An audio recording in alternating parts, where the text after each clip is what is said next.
Disclaimer, इस उपन्यास में चित्रित पात्र, घटनाएं और किस्से काल्पनिक हैं। किसी वास्तविक व्यक्ति, जीवित या मृत, या वास्तविक घटनाओं से इसका कोई संबंध संयोगवश हो सकता है। व्यक्त किए गए दृष्टिकोण, विचार और मत केवल लेखक के हैं और ये किसी संस्था या व्यक्ति के विचारों को नहीं दर्शाते। लेखक इस सामग्री की सत्यता या प्रामाणिकता के लिए कोई जिम्मेदारी नहीं लेता है। पाठकों से निवेदन है कि वे स्वयं विवेक का प्रयोग करें। अध्याय 18। खामोश दिल की आवाज। शाम का समय था। बारिश अभी अभी थमी थी और गली में मिट्टी की खुशबू फैली हुई थी। बच्चे पानी में खेलते हुए हंस रहे थे, पर आरव का मन कहीं और था। काव्या ढाबे पर आए। उसके बाल बारिश से भीगे थे और चेहरे पर वही मासूम मुस्कान थी। वो बोली, आरव, चलो छत पर चलते हैं। आज आसमान में इंद्रधनुष निकला है। आरव उसके पीछे पीछे चला। दोनों छत पर पहुंचे। आसमान में 7 रंगों वाला इंद्रधनुष फैला था। काव्या ने खुशी से कहा, देखो, जैसे किसी ने आसमान को रंग दिया हो। आरव चुप रहा। वो इंद्रधनुष नहीं देख रहा था, वो सिर्फ काव्या को देख रहा था। उसकी आंखों में चमक, चेहरे पर मुस्कान और दिल में मासूमियत, यही आरव की दुनिया थी। योजक चिन्ह, योजक चिन्ह, योजक चिन्ह। अध्याय 19। अधूरा स्पर्श। काव्या अचानक फिसल गई। आरव ने तुरंत उसका हाथ पकड़ लिया। उनके बीच बस एक सांस का फासला रह गया। दोनों की धड़कनें तेज हो गईं। आरव ने पहली बार महसूस किया कि उसका दिल उसे जोर से कह रहा है, यही है, यही वो लड़की है जिसे मैं हमेशा चाहता हूँ। काव्या ने धीरे से अपना हाथ छुड़ाया, लेकिन उसके गालों पर हल्की लालिमा छा गई थी। उसने मुस्कुराकर कहा, तुम हमेशा सही समय पर मुझे बचा लेते हो। आरव ने धीरे से जवाब दिया, शायद ये मेरी आदत बन चुकी है, तुम्हें खोने का डर हमेशा रहता है। काव्या ने उसकी आंखों में देखा और दोनों कुछ पल के लिए खामोश रह गए। योजक चिन्ह, योजक चिन्ह, योजक चिन्ह। अध्याय 20। रात की वो दुआ। रात को दोनों फिर छत पर बैठे। आसमान में चांद पूरा था। काव्या ने कहा, पता है आरव, जब मैं छोटी थी न, तो मैंने भगवान से एक दुआ मांगी थी कि मेरी जिंदगी में कोई ऐसा आए जो मुझे बिना वजह हंसाए, मेरी आंखों के आंसू पोंछे और मुझे कभी अकेला न छोड़े।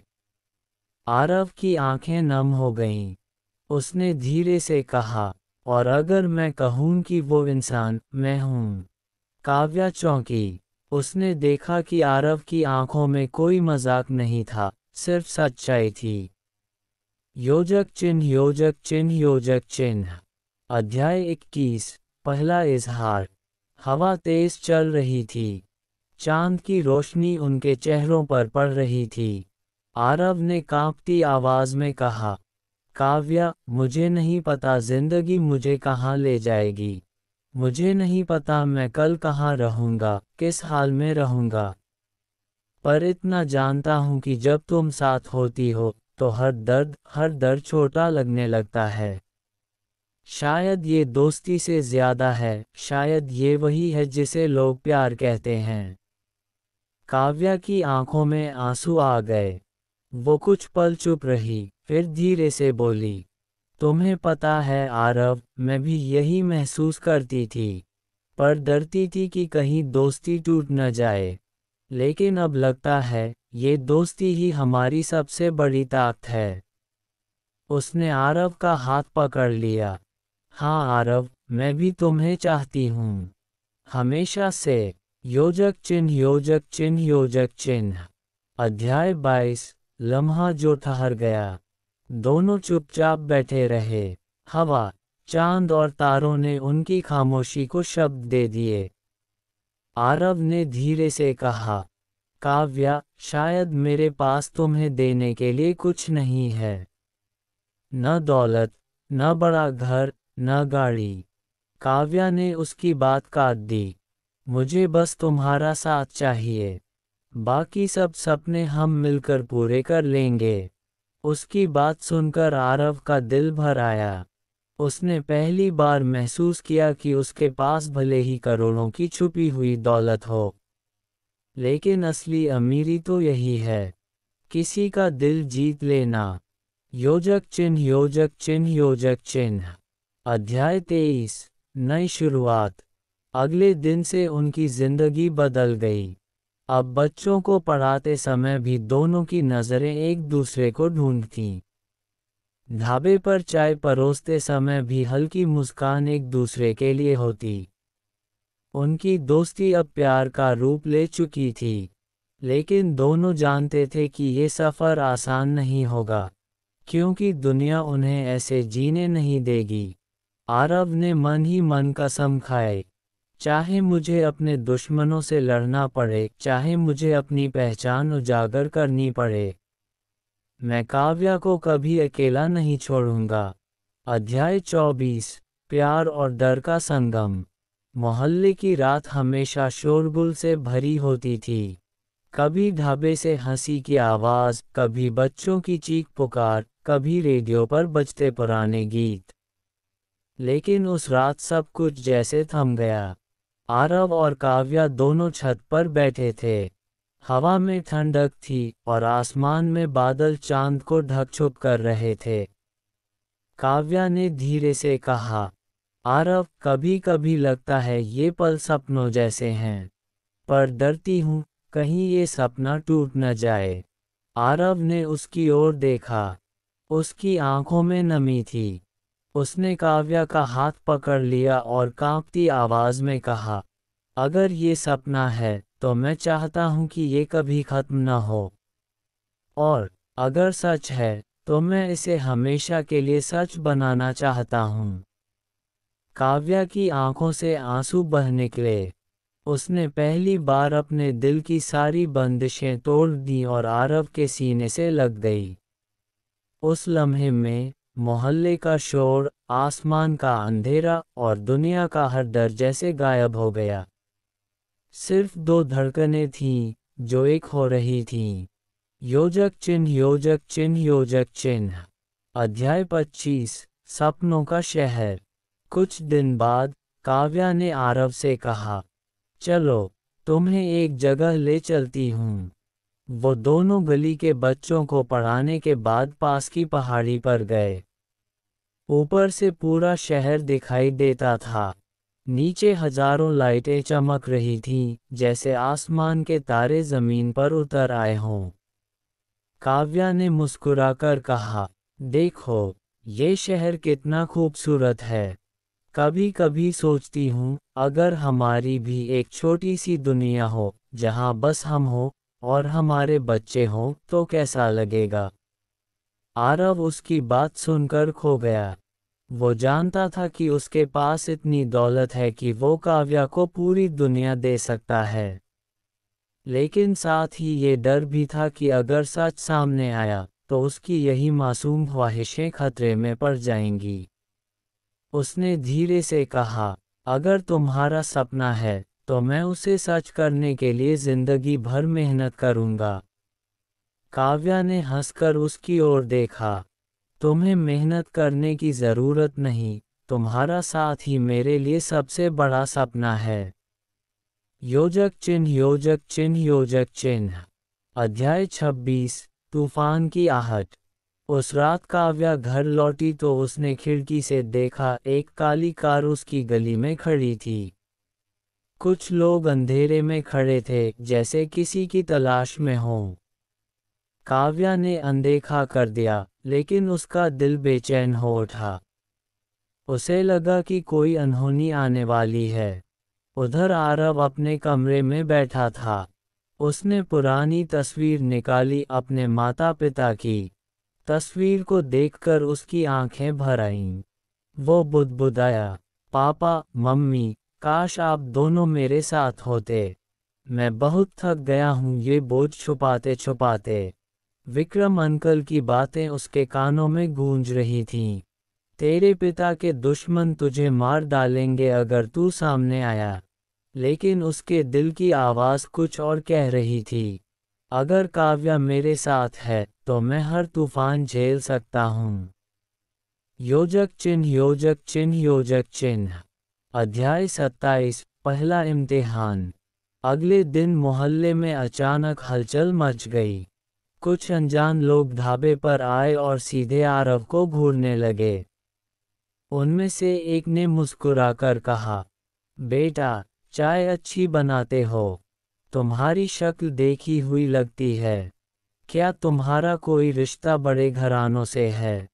आरव का दिल जोर से धड़कने लगा, लेकिन उसने हिम्मत जुटाकर कहा, नहीं साहब, मैं तो बस इस गली का एक लड़का हूँ। गरीब हूँ। काव्या ने दूर से सब देखा। उसका दिल भी कांप गया। उसे समझ आ गया था कि आरव के अतीत में कुछ बड़ा राज छुपा है, जिसे वो अभी तक बता नहीं पाया। रात को उसने आरव से पूछा, आरव, सच बताओ, तुम कौन हो? तुम्हारी आंखें झूठ नहीं बोल सकती। आरव चुप रहा। उसने बस इतना कहा, एक दिन सब बताऊंगा काव्या, लेकिन आज नहीं, अभी नहीं। काव्या ने आंसू भरी आंखों से कहा, ठीक है, जब तक तुम तैयार नहीं होते, मैं नहीं पूछूंगी। पर याद रखना, चाहे सच जो भी हो, मैं तुम्हारे साथ रहूंगी। योजक चिन्ह योजक चिन्ह योजक चिन्ह। अध्याय 28। अधूरी मोहब्बत का वादा। उस रात दोनों फिर छत पर बैठे। चारों ओर सन्नाटा था। आरव ने धीमे स्वर में कहा, काव्या, अगर कभी मैं इस गली से चला जाऊं, तो वादा करो कि तुम मुझे याद करोगी। काव्या ने कांपती आवाज में कहा, याद? आरव, तुम मेरी सांसों में बस चुके हो। तुम्हें खोने का सवाल ही नहीं उठता। अगर तुम कहीं चले भी गए, तो मैं तुम्हें अपने दिल में जिंदा रखूंगी। आरव की आंखों से आंसू गिर गए। उसने काव्या का चेहरा अपने हाथों में लिया और कहा, तो वादा रहा, चाहे जो भी हो जाए, हम दोनों हमेशा एक दूसरे के रहेंगे। उस लम्हे में हवा रुक गई, चांद चमकने लगा, और पूरा आसमान उनके वादे का गवाह बन गया। अध्याय 29। खतरे की दस्तक। मोहल्ले में उस दिन एक अजीब सी बेचैनी थी। गली के नुक्कड़ पर फिर वही काली कार खड़ी दिखी। आरव ने देखा तो उसकी सांसें तेज हो गईं। वो जान गया था, उसके दुश्मन अब और करीब आ चुके हैं। उनकी निगाहें उस पर टिकी हैं, और अब खेल छुप छुप कर नहीं खेला जाएगा। लेकिन आरव ने ये राज काव्या से नहीं कहा। वो चाहता था कि उसका चेहरा हमेशा मुस्कुराता रहे। पर काव्या, वो आरव की आंखों को पढ़ना जानती थी। उसने महसूस कर लिया कि कुछ बहुत बुरा होने वाला है। योजक चिन्ह योजक चिन्ह योजक चिन्ह। अध्याय 30। वो आखिरी शाम। शाम को मोहल्ले में छोटी सी जगराता की तैयारी थी। बच्चे रंग बिरंगे कपड़े पहने हुए थे और ढाबे पर रोशनी की झालरें लगी थीं। काव्या ने आरव से कहा, आज की रात यादगार बना दें। शायद कल का भरोसा न हो। आरव ने मुस्कुराकर उसका हाथ थाम लिया। क्यों ऐसे बोल रही हो? जब तक मैं हूं, तुझे कोई छू भी नहीं सकता। काव्या ने बस चुपचाप उसकी आंखों में देखा।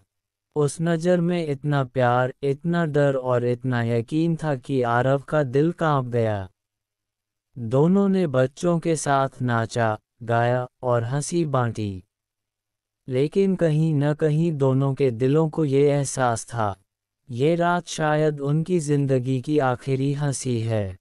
योजक चिन्ह योजक चिन्ह योजक चिन्ह। अध्याय 31। हादसा। रात गहरी हो चुकी थी। काव्या ढाबे से घर लौट रही थी, आरव उसके साथ था। सड़क सुनसान थी, हल्की हवा चल रही थी। तभी अचानक तेज रफ्तार से वही काली कार आई। गाड़ी सीधी आरव की तरफ बढ़ी, लेकिन अगले ही पल काव्या ने जोर से उसे धक्का दे दिया। आरव जमीन पर गिरा और कार सीधी काव्या से टकरा गई। उसकी चीख, उसका शरीर हवा में उछलकर सड़क पर गिरना, और खून से लाल जमीन। वो नज़ारा आरव की आंखों में सदा के लिए कैद हो गया। योजक चिन्ह योजक चिन्ह योजक चिन्ह। अध्याय 32। आखिरी सांसें। आरव पागलों की तरह दौड़ा और काव्या के पास बैठ गया। उसका चेहरा खून से लथपथ था, लेकिन होठों पर हल्की मुस्कान थी। काव्या ने कांपते हाथों से आरव का चेहरा छुआ और धीमे स्वर में बोली, आरव, रो मत, मैंने वादा किया था न कि मैं हमेशा तुम्हारे साथ रहूंगी। देखो, मैं आज भी अपने वादे को तोड़ नहीं रही, मैं तुम्हारे दिल में जिंदा रहूंगी। आरव की आंखों से आंसू झरनों की तरह बह रहे थे। वो चीख चीख कर कह रहा था, नहीं काव्या, तुझे कुछ नहीं होगा, हम अस्पताल चलेंगे, तू ठीक हो जाएगी, मैं तुझे कभी जाने नहीं दूंगा। काव्या ने हल्की मुस्कान के साथ कहा, आरव, तुम्हारा सच दुनिया को जरूर बताना। और हाँ, हमारे उस छोटे से घर का सपना, उसे कभी मत भूलना। इतना कहकर उसकी सांसें धीमी हो गईं। उसकी आंखें धीरे धीरे बंद हो गईं। आरव ने उसे जोर से गले से लगाया और चीख पड़ी, काव्या, नहीं। उसकी चीख से रात का सन्नाटा भी टूट गया। पूरा मोहल्ला भागा चला आया, लेकिन सबके सामने एक कहानी खत्म हो चुकी थी। योजक चिन्ह योजक चिन्ह योजक चिन्ह। अध्याय 33। अधूरा सपना। अगले दिन मोहल्ले की गलियों में सन्नाटा था। बच्चे चुप थे, ढाबे की रौनक बुझ गई थी। काव्या की तस्वीर एक छोटे से फ्रेम में रखी थी। उसके चारों ओर फूल थे। आरव तस्वीर के सामने बैठा था, उसकी आंखें सूखी थी, जैसे आंसू रो रो कर खत्म हो गए हों। उसके कानों में अब भी काव्या की आखिरी बातें गूंज रही थीं। हमारा छोटा सा घर, उसे मत भूलना। उस लम्हे में आरव ने तय कर लिया, अब वो और नहीं छुपेगा। अब वो अपने असली चेहरे के साथ दुनिया के सामने आएगा। और जो भी इस हादसे के पीछे है, उसे उसकी सज़ा ज़रूर देगा। ये कहानी कैसी लगी बताइए हमें कमेंट बॉक्स में, और रोमांचक कहानियाँ को सुनने के लिए चैनल को सब्सक्राइब, शेयर और लाइक करना ना भूलें और नए नोटिफिकेशन के लिए बेल आइकॉन पर क्लिक करें।